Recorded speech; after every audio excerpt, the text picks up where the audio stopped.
할렐루야. 반갑습니다. 평안하셨는지요? 주일 아침에 이렇게 예배드릴 수 있게 돼서 감사드립니다. 눈먼 자들의 도시라는 영화가 있습니다. 원래는 이것이 소설이에요. 아주 유명한 노벨상까지 수상한 분이 지은 소설인데요. 이걸 영화에서 만들었어요. 내용은 뭐냐면요. 세상에 있는 모든 사람들이 눈이 안 보여지는 거예요. 한순간 바이러스 때문에. 근데 한 주인공 여자만 볼 수 있어요. 정말 얼마나 비참하고 참혹하고 참담한 상황이 전개가 되겠습니까? 그런 상황을 아주 묘사한 작품인데요. 오늘 본문도 바로 앞을 보지 못하는 사람의 이야기입니다. 예수님께서 벳세다라는 지방에 이르렀을 때 사람들이요, 한 맹인을 예수님 앞에 데리고 나와요. 그리고 예수님께서 그 맹인을 고쳐주셨다는 간단한 내용이죠, 사실. 그런데 오늘 본문은 좀 특이한 부분이 있어요. 좀 어렵고 난해한 부분이 있습니다. 뭐냐면 두 가지인데요. 하나는 예수님의 치유 방법이 침을 눈에다 뱉어요. 사실 원어적으로 보면 눈에 발랐다는 표현이거든요. 근데 오늘 한국 개역개정에서 눈에다 침을 뱉었다고 이렇게 표현이 돼 있죠. 어쨌든 눈에 침을 바르고 뱉었다는 것입니다. 또 한 가지는 뭐냐면 예수님의 치유 사역을 한 번에 행해 주시지 못했어요. 눈에다 침을 뱉고 안수를 하니까 무엇이 보이냐 했을 때 사람이 보이는데 나무 같은 것들이 지나가는 것처럼 보인다 그랬어요. 이 사람이 그러니까 처음부터 날 때부터 소경은 아니에요. 나무가 뭔지를 아니까. 어찌됐든 명확하게 못 보는 거예요. 그래서 예수님이 다시 한번 눈에 안수를 합니다. 그러니까 그 사람이 주목하여 보되 사람이 명확하게 보인다. 왜 예수님께서 더럽게 눈에다 침을 뱉어서 치유를 했고 또 어떤 영문인지는 모르겠어요. 예수님의 능력이 약화가 돼서 좀 한 번에 치유하지 못한 것인가, 이런 의문을 제기할 수 있는 이 본문인데요. 오늘은 이 내용을 가지고 눈먼 자들의 도시, 제가 아까 서두에 말씀드렸던 영화 제목을 오늘 설교 제목으로 했습니다. 주보의 앞에 표지에 보면요, 한번 보여드릴까요? 이 영화의 포스터 나오는 장면입니다. 이 중에서 맨 앞에 있는 여자 한 명만 앞을 볼 수 있어요. 나머지는 다 앞을 보지 못하는 사람들입니다. 이걸 제가 주보 표지에도 썼는데요. 눈먼 자들의 도시라는 제목으로 이제 말씀을 전할 때 예수님의 오늘 이 사역의 진의, 가려진 뜻, 성경이 우리에게 전하고자 하는 메시지가 무엇인지를 여러분 분명하게 알아채어서 눈을 뜨시고 영적인 귀를 여시고 하나님의 영광을 따라 살게 되는 그런 은혜가 우리 안에 있기를 바라겠습니다. 오늘 본문을 한번 보겠습니다. 마가복음 8장 22절이죠. 우리 한 절 말씀. 벳세다의 이름에 사람들이 맹인 한 사람을 데리고 예수께 나와 손 대시기를 구하거늘 그랬죠. 벳세다라는 곳에 이르렀어요. 근데 사람들이 맹인 한 사람을 데리고 나왔어요. 자, 한번 생각해 볼게요.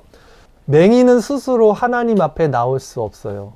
볼 수 없으니까 예수님 앞에 나올 수 없어서 사람들이 데리고 예수님 앞에 나왔습니다. 우리도 처음 예수님을 우리에게 소개시켜 준 사람이 있을 거예요. 아무것도 몰랐는데 우리가 맹인과 같은 자인데 알아서 예수님 앞에, 교회에, 하나님 앞에 나올 수는 없었을 거예요. 자, 여러분을 예수님께 소개시켜 주고 교회로 인도해 주신 분은 누구였습니까? 오늘 한번 생각해 보세요. 많은 분들이 있을 거고, 그러나 분명히 여러분 스스로 하나님 앞에 나오진 않았을 겁니다. 알게 모르게 분명히 우리도 누군가의 도움을 받아서 예수님 앞에 나올 수 있게 되었고, 이렇게까지 신앙이 성장할 수 있게 되었던 거예요. 그렇죠? 그렇다면 이제는 나도 마찬가지로 누군가를 예수님 앞에 인도해야 되겠죠. 이걸 생각해 봐야겠죠. 나도 마찬가지로 누군가의 인도를 통해서 예수님 앞에 나왔다면 이제는 나도 어떤 일을 예수님 앞으로 데리고 나와야겠죠. 감사하게도 저희 토요 성경 공부 모임을 하고 있잖아요. 많은 분들이 소개를 통해서 참여를 해주고 계세요. 날마다 참여가 늘어나고 있어요. 이렇듯 우리 주변 사람들을 예수님의 말씀 앞에 나올 수 있도록 인도해 주는 것은 참으로 귀하고 우리들이 또 행해야 할 일이라고 저는 생각합니다. 왜냐하면 말씀이 있는 곳에 생명이 있기 때문이죠. 그렇게 사람들에게 이끌려 오늘 본문의 이 맹인도 예수님 앞에 나왔어요. 그때 어떤 일이 벌어졌을까? 우리 본문 다시 한번 볼까요? 마가복음 8장 23절 말씀 같이 보겠습니다. 예수께서 맹인의 손을 붙잡으시고 마을 밖으로 데리고 나가사 눈에 침을 뱉으시며 그에게 안수하시고 무엇이 보이느냐 물으시니 라고 그랬죠. 저는 이 구절을 읽으면서요, 맹인의 입장에서 묵상을 했습니다. 자, 아무것도 볼 수 없는 맹인이었어요. 그러나 분명히 예수님의 소식은 귀로 들었을 것입니다. 어떤 위대한 선지자가 오고 그 선지자를 만나면 너의 눈이 열릴 수 있다라는 소식을 들었을 거예요. 그리고 그분을 만났습니다. 그때 예수님 어떻게 했냐면 맹인의 손을 붙잡았어요, 예수님이. 그리고 마을 밖으로 데리고 나가십니다. 자, 그는 지금 알 수 없는 긴장감과 기대감으로 가슴이 뛰고 있었을 거예요.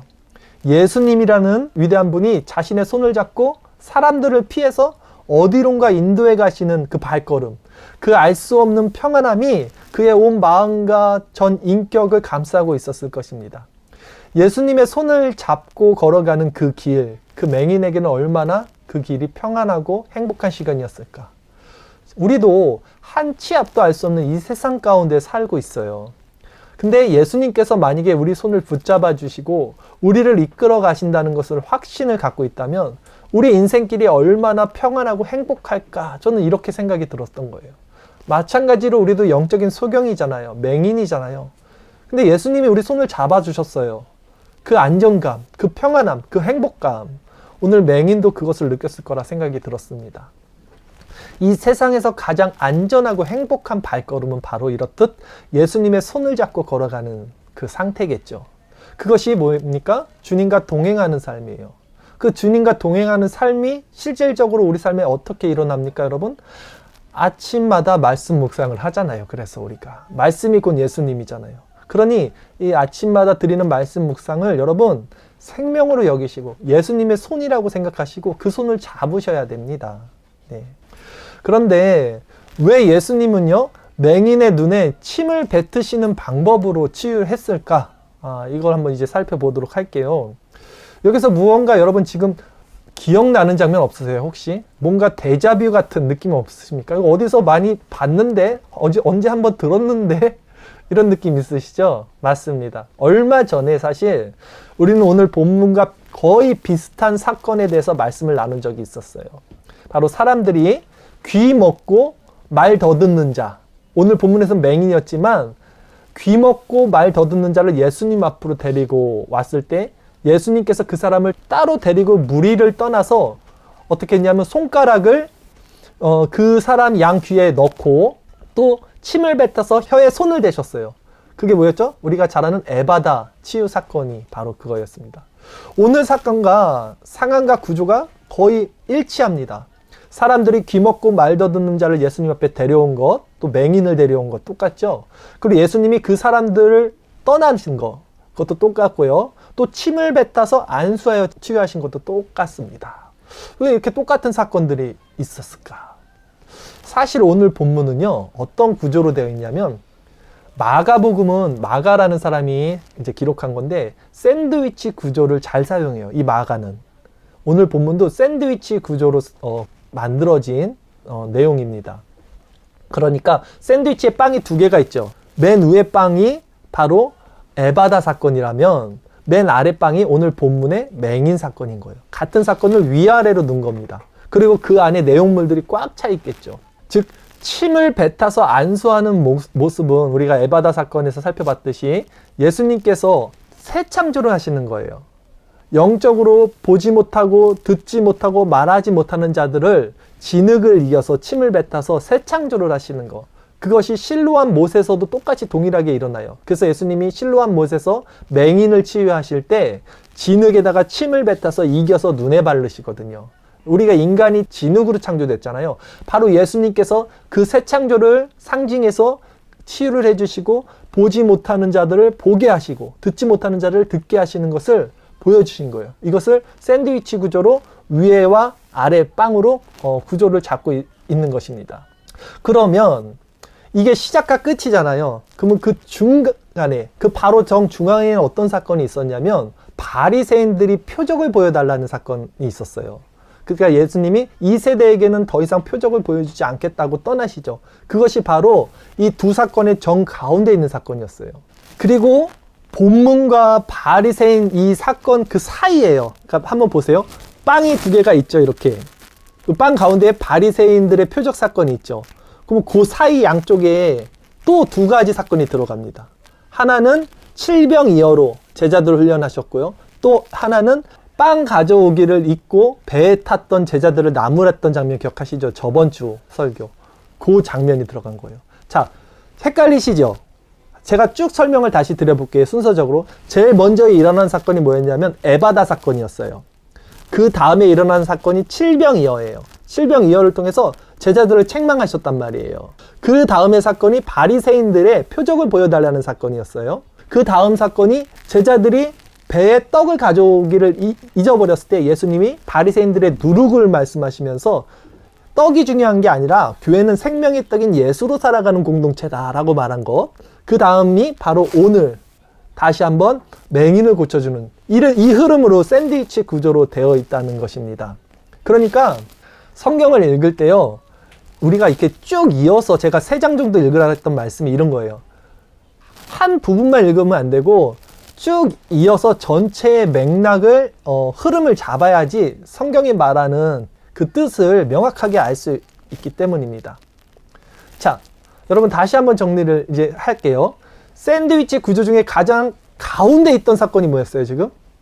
바리새인들이 표적을 보여달라고 그랬던 거예요. 근데 예수님이 어떻게 했어요? 표적을 보여줬어요? 안 보여줬어요?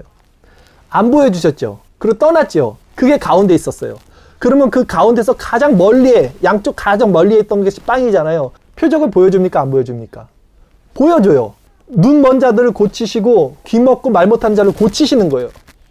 그리고 그 중간에 제자들의 모습이 있는 거예요. 그러니까 점진적으로 복음이 주어지지 않는 사람에게서 복음이 주어지는 사람에게로 흘러가는 모습을 보여주고 있어요. 양쪽으로.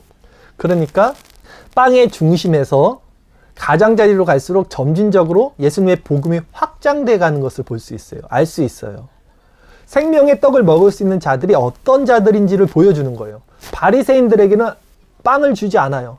그러면 누가 빵을 먹는가? 누가 생명의 빵을 먹는가 했을 때는 자기가 맹인인 줄 아는 사람, 자기가 소경인 줄 아는 사람, 자기가 귀머거리인 줄 아는 사람에게 은혜가 주어지는 거예요.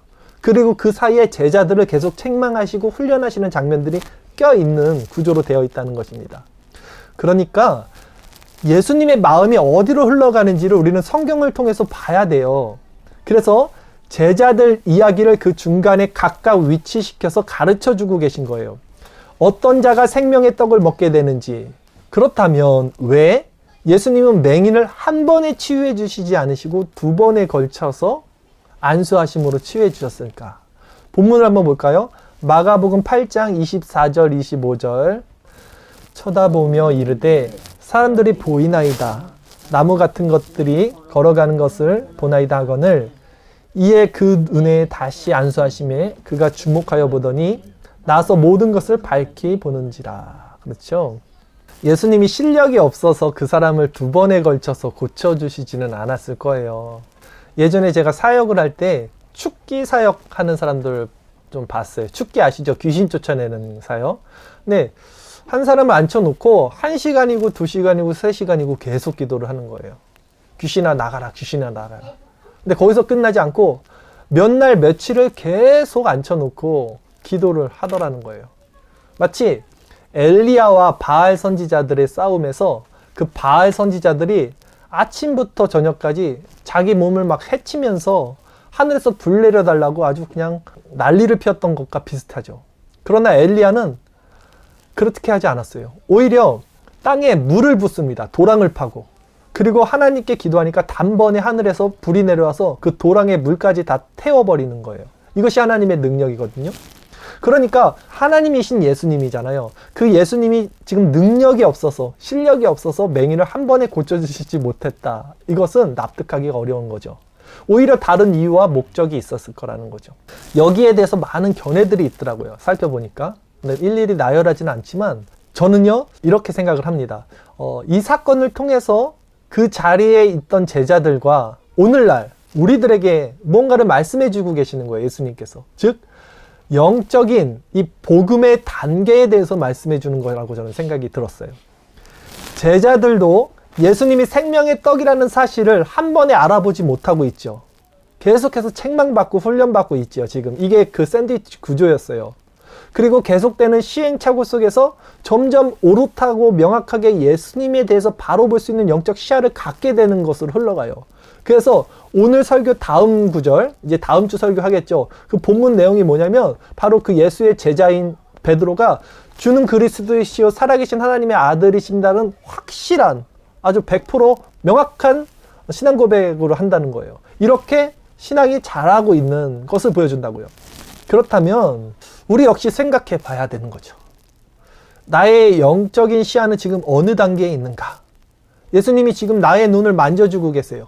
한 번, 두 번, 세 번, 네 번 계속해서 말씀으로 우리를 만져주시는 거예요. 만들어 가시는 거예요. 하나님의 형상으로 만들어 가시는 거예요. 이렇게 만져주시면서. 제자들도 지금 계속 그렇게 해서 훈련해 가시는 겁니다. 여러분이 지금 어떤 영적인 상태에 있는지, 어떤 지점까지 하나님이 여러분들을 창조하고 새롭게 만들어가고 계셨는지 한번 점검해 보세요. 영적인 눈으로 뚜렷하게 모든 것을 볼 수 있는 단계인지, 아니면 지금 제자들처럼 아직 희미하게 나무가 지나가는 것처럼 그렇게 인지하고 복음을 보는 상태인지, 그것도 아니면 아직 그냥 그 바리새인들처럼 영적인 눈이 멀고 귀가 막힌 그런 사람들, 예수님에게 국률받지 못하고 오히려 예수님이 이제 그들을 떠나는 상태에 이른 자들인지 점검해 봐야 되죠. 주님은 이렇듯 오늘 말씀을 통해서도 자신의 제자들을 계속해서 만지고 계시다는 사실을 보여주고, 마찬가지로 오늘 말씀을 통해서도 이 말씀을 듣는 여러분 마음에도 성령께서 계속해서 이 작업을 하고 계신다는 사실을 믿으시기 바랍니다. 우리가 처음 예수님을 믿었던 그때, 처음 여러분을 교회로 소개시켜준 그 사람을 통해서 교회에 처음 발을 디뎠던 그때와 지금 여러분의 모습을 한번 비교해 보세요. 생각해 보세요. 우리의 신앙이 얼마나 성장했는지, 처음과 지금까지. 우리는 이렇게 계속해서 성장해 가는 거예요. 그래서 점점 볼 수 없는 것들을 볼 수 있는 자로, 그전에는 하나님을 그저 기복적인 신으로 믿었는데 점점 신본주의가 무엇인지, 또 하나님이 어떤 분이신지 그분의 속성을 점점 알아가고 배워가고 있는 거죠. 바로 이렇게 성장해가고 있는 것입니다. 여러분, 신앙이 성장한다는 것은요, 어떤 것일까요? 여러분이 교회를 10년, 20년, 30년 다니시면요, 신앙이 성장해야 되잖아요.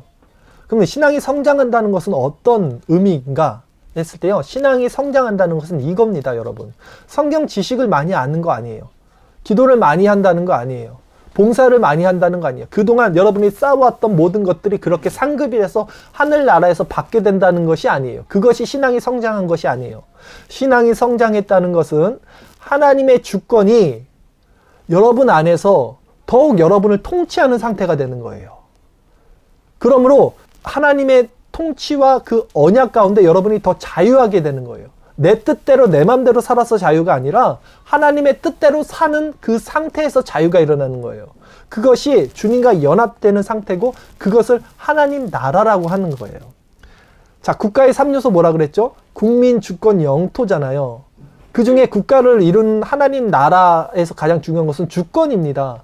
누가 그 나라를 다스리는가, 누가 그 나라를 통치하시는가가 유대인들이 생각하는 하나님 나라의 개념이에요. 우리는 자꾸 하나님 나라를 어떤 땅으로 생각하고 어떤 공간적인 개념으로 이해를 하는데, 하나님의 나라는 여기 있다 저기 있다는 것이 우리 마음에 있다는 것이 누구의 통치를 받고 있는가, 지금 여러분이 누구의 주권을 인정하고 있는가, 그것이 신앙이 성장했다는 척도예요. 즉 하나님의 주권이 지금도 나를 다스리고 나를 통치하신다면 그것이 내 안에 하나님 나라가 이루어지는 상태고, 그것이 하나님의 주권이 올라간 것이고, 그것이 신앙이 성장했다는 거예요.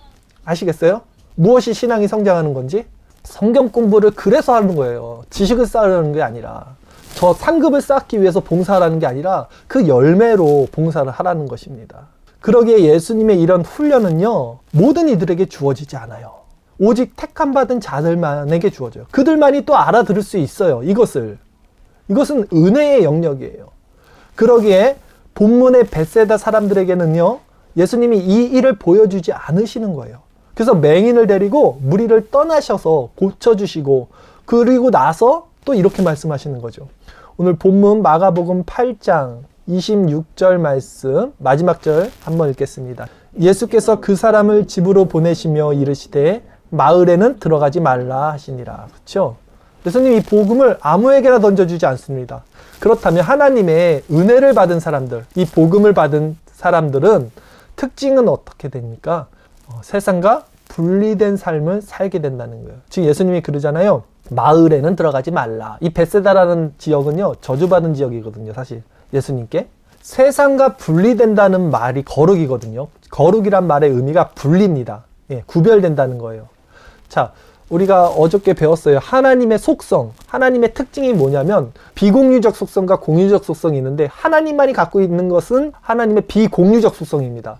그래서 제가 아까 기도할 때 영원하시고 전지하시고 전능하신 삼위일체 하나님, 이것이 하나님만이 갖고 있는 속성이에요. 하나님 영원하시죠. 모든 것을 다 아시죠. 전지하시죠. 모든 것을 다 하실 수 있죠. 전능하시잖아요. 우리는 못하잖아요. 예. 그러나 하나님께도 있고 우리에게도 있는 것이 공유적 속성인데 이 공유적 속성에서 제일 먼저 들어가는 것이 거룩이라는 거예요. 거룩. 하나님 거룩하시죠. 내가 거룩하니 너희도 거룩하라고 말씀하시죠. 근데 이 거룩이 무엇입니까 했을 때는 거룩이 구별이에요. 분리라고요. 무엇과 분리입니까? 세상과 분리라고요. 그래서 예수님이 지금 이 자를 치유해 주시고 마을에는 들어가지 말라 이렇게 말씀하시는 거예요. 그래서 더 이상 예전에 이 세상의 정체성으로 살아갈 수 없게 된 것이 거룩이에요. 그것이 분리예요. 그래서 그들은 세상 속에 오염당하지 않도록 멀리 떨어지는 지혜가 필요합니다. 저는 세상 가운데 이질감을 느끼며 살아요. 항상. 그리고 그것이 거룩한 삶이에요. 예수님이 그 말씀하시는 거예요. 그러면 여러분, 예수님이 지금 마을을 떠나서 산에서 살라는 얘기예요? 아예 세상으로 아예 그냥 들어가지 말라는 말씀입니까? 그럼 어떻게 우리가 구별돼서 거룩하게 살 수 있습니까? 우리는 세상을 떠날 수 없는 존재인데도. 성도가 세상과 구별된다는 것, 즉 거룩하게 산다는 것은요, 예를 들면 이런 것 같아요. 바다를 항해하는 배와 같습니다. 즉 배는요 성도입니다. 바다는 세상이에요. 예, 성도인 배는 바다, 세상 가운데 있지만 전혀 바다의 위협을 받지 않아요. 바다 속에 침몰당하지 않는 거예요. 유유하고 자유롭게 바다를 항해해서 갑니다. 바다와 함께 갑니다. 그러나 바닷물이 배 안에 들어오지 못해요. 그것이 세상 가운데 사는 성도의 정체성, 거룩하다는 의미인 거예요. 그런데 그럼 이런 실력을 갖춰야 되잖아요. 우리가 세상 가운데 살지만 세상과 분리된, 이걸 알려면 통찰력이 필요하거든요. 분별력이 필요하거든요. 이것이 바로 영적인 시야예요. 그 눈을 뜨게 하시는 거예요, 예수님이. 그래서 이 눈을 뜬 자만이 구별할 수 있고 분리가 할 수 있고 거룩하게 살 수 있고, 그래서 세상 가운데 이질감을 느끼면서도 세상에게 지지 않고 그리스도로 말미암아 살아갈 수 있는 상태가 된다는 것입니다. 그렇다면 여러분, 이제 중요한 것 한 가지 남았죠? 그렇다면 이제 내 눈이 어떻게 떠져야 되는가? 내가 이 눈이 떠져야지만 구별하고 분리하고 구분되고 그래서 거룩하게 세상 가운데 살 수 있는데, 내 눈은 어떻게 떠져야 되는가? 오늘 본문을 보세요. 누가 눈이 떠졌습니까? 아까도 말씀드렸듯이 예수님의 마음이 어떤 자들에게 향해 있는지를 우리는 살펴봐야 돼요. 어떻게 제자들을 예수님이 지금 훈련해 가시는지를 말씀을 통해서 우리는 계속 살펴봐야 돼요. 그러니까 주님, 내가 소경이 맞습니다. 주님, 내가 귀머거리가 맞습니다. 주님, 내가 벙어리가 맞습니다. 말 못하는 자가 맞습니다. 나를 긍휼히 여겨주소서. 이렇게 자기 자신의 실존을 고백하고 예수님 앞에 이끌려 그 예수님의 손을 잡고 낮아진 마음으로 예수님의 은혜를 바라보는 마음, 그들에게 은혜가 주어진다고요. 심플하죠. 간단하죠. 그래서 예수님은 내가 의인을 부르러 온 것이 아니고 죄인을 부르러 회개시키러 왔다 그런 거예요. 그러니까 내가 죄인인지를 아는 것, 내가 회개해야 된다는 것을 아는 자들이 예수님을 만날 수 있는 거예요. 그래서 예수님은 너희는 가서 내가 긍휼을 원하고 제사를 원치 아니하노라 하신 뜻이 무엇인지를 배우라고 그랬어요. 배우라고요. 사람들은요, 내가 예수를 믿어요. 내가 하나님을 믿어요. 내가 긍휼을 받을 자임을 믿어요. 내가 죄인이라는 것을 고백합니다. 그런데 그 의중에, 그 심중에, 그 중심에는요, 항상 나는 하나님의 법을 지키고 있고 나는 하나님의 마음이 무엇인지 알고 있다는 교만이 있어요. 그래서 이런 말씀을 전하면 그거 다 알아 라고 치부해버리고 절대 낮은 자의 마음으로 떨어지지 않고 이런 말씀에 순종하지 않아요. 입으로는 순종하지만 그 삶의 주체는 항상 자기 자신이 있다고요. 그것이 누굽니까? 바리새인들이었어요. 그 바리새인들이 누굽니까? 가장 신앙생활을 잘하는 사람들이었어요. 그 시대에. 근데 예수님은 그 사람들과 가장 마음이 멀어요. 그리고 예수님의 마음이 가장 가까운 사람들 누구였습니까? 그 시대 가장 신앙생활을 못했던 사람들이었어요. 병자들, 예수님이 누군지도 몰라요, 그들은. 그러나 그들이 아는 건 한 가지입니다. 뭐예요? 자기가 보지 못한다는 거. 자기가 듣지 못하는 자라는 거. 자기가 긍휼을 받아야지만 살 수 있다는 그걸 아는 거예요. 그 자들에게 예수님이 가는 거예요. 그래서 건강한 자에게는 의사가 쓸데없고 병든 자에게야 쓸데있다고 예수님 말씀하시는 거예요, 여러분. 그러니까 오히려 나는 이 정도로 열심히 하나님을 섬기고 경건하게 신앙생활을 하고 있습니다 말하는 자에게는요, 복음을 감추시고 떠나시는 거예요. 이게 오늘 샌드위치 구조의 맥락이라는 거예요, 지금. 이렇게 구조가 이루어지는 거예요, 여러분. 그래서 예수님이 계속 우리의 눈을 열어주시는 작업을 하고 있다는 거예요, 우리는.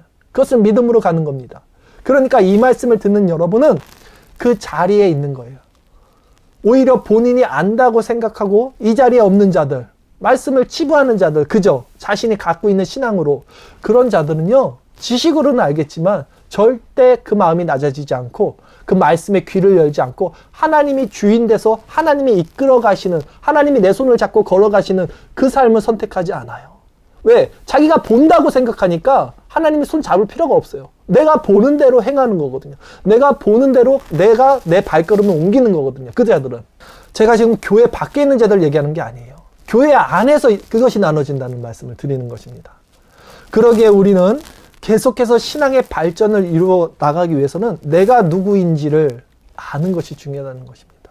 나는 계속해서 예수님의 안수를 받아야 되는구나. 예수님의 그 만지심을 당해야 되는구나. 예수님의 그 침뱉으심, 즉 예수님의 그 새 창조 안에 나는 있어야 되는구나. 그렇게 지어져 가야 되는 존재이구나를 알 수 있어야 된다는 거예요. 그래서 볼 수 없는 자들을 보고 들을 수 없는 것을 듣고 말할 수 없는 것을 말하는 그런 눈이 열리고 귀가 열리고 입이 열리는 자들, 그것이 바로 그 하나의 떡인 생명의 떡인 예수를 먹게 된 그리스도와 연합된 자들의 모습으로 우리가 변해간다는 거예요. 말씀 한번 정리해 볼까요? 오늘 본문을 통해서 우리는 예수님께서 벳세다 맹인을 고쳐주시는 장면을 살펴봤어요. 본문은 전형적인 샌드위치 구조로 전장과 7장과 연결되어 있었어요. 그 양 끝에는 에바다, 영적 귀먹고 말 못하는 사람이 있었고요. 오늘 본문에 영적 맹인이 있었습니다. 그 자들을 예수님이 어떻게 치유하시는지를 보여준 거예요. 그리고 그 샌드위치 정중앙에는 어떤 자들이 예수님의 은혜 밖에 있는 자들인지를 보여줬어요. 바리새인들을 통해서. 그리고 그 사이에 누가 껴있었죠? 계속? 제자들이 껴있는 거예요. 칠병이어를 통해서 떡 가져오기를 입고 배를 탄 모습을 통해서. 그 모습을 삽입해서 점진적으로 복음을 향해 나가는 우리와 같은 자들의 모습을 보여주고 있는 것입니다. 또한 두 번에 걸쳐서 치유하신 이유는 무엇이었냐면, 이렇듯 점진적으로 복음이 선명하게 일어나듯 제자들과 오늘날의 우리들에게도 메시지를 주신 거라는 거죠. 그러므로 궁극적으로 이런 단계적 훈련을 통해서 복음의 진수를 알게 된 자들은 다음 성경 구절에서 우리가 배우겠지만 주는 그리스도시요 살아계신 하나님의 아들이십니다라는 위대한 신앙 고백을 낳게 되는 거예요, 비로소. 그리고 이것이 바로 우리들의 모습이 돼야 된다는 것입니다.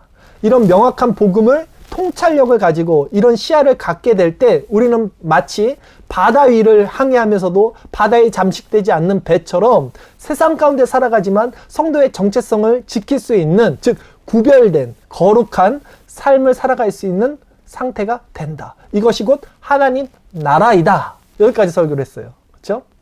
하나님은 지금도 말씀을 통해서 우리를 이렇게 단계적으로 하나님의 형상으로 만들어 가고 계셔요, 여러분. 그러기에 나는 어느 단계에 있는지를 점검해 보시고요. 또한 오늘 말씀을 듣고 내가 영적인 소경이며 귀머거리며 말 못하는 자라는 사실을 다시 한번 깨닫고 그 낮아진 자리, 십자가의 자리로, 긍휼의 자리로 내려가서 그리스도를 만날 수 있는 저와 여러분들이 돼야 될 것입니다. 자, 서두에 제가 눈먼 자들의 도시라는 영화 이야기를 했는데요. 이 영화에서 주인공이 여자예요. 이 여자만이 볼 수 있어요. 근데 이 영화를 보면 어떤 장면이 계속 나오냐면 여자가 자기 지인들을 데리고 다닙니다. 그러니까 여자가 손을 잡고 가면 다 졸졸졸 따라다녀요, 여자 뒤를, 이 지인들이. 근데 그 자들이 가장 안전해요. 다른 사람들은 얼마나 추악한지 몰라요. 막 배설물 밟고 다니고 보이질 않으니까 엄청나게 지저분한데 이 여자 뒤를 졸졸졸 붙잡고 따라가는 사람들만이 가장 안전하고 깨끗하게 살아가요, 그 세상에서. 저는 그 모습을 보면서 눈먼 자들이 사는 세상이 이 세상과 똑같다고 생각했어요. 겉으로는 깨끗해 보이지만 영적으로는 무분별하고 지저분하고 아주 추악하고 더러운 앞을 볼 수 없는 사단의 권세 아래에 있는 자들. 그러나 예수님의 손을 잡은 사람들, 예수님의 뒤를 졸졸졸 따라가는 사람들이 눈먼 도시에서 가장 안전한 사람들이었다는 것을 저는 생각하게 됐습니다. 예수님만이 모든 것을 볼 수 있어요. 그러기에 그분만이 우리를 친히 도울 수 있는 유일한 하나님이십니다. 오늘도 이 믿음으로 예수님의 손을 잡고 보이지 않는 이 망망한 바다 같은 세상 가운데서 한 걸음 한 걸음 그 진리로, 그 선하심으로, 그 거룩하심으로, 그 아름다우심으로, 그 구별됨으로 또 안전하게, 평안하게, 행복하게 그 길을 살아가시는 저와 여러분 되기를 바라겠습니다. 기도하겠습니다.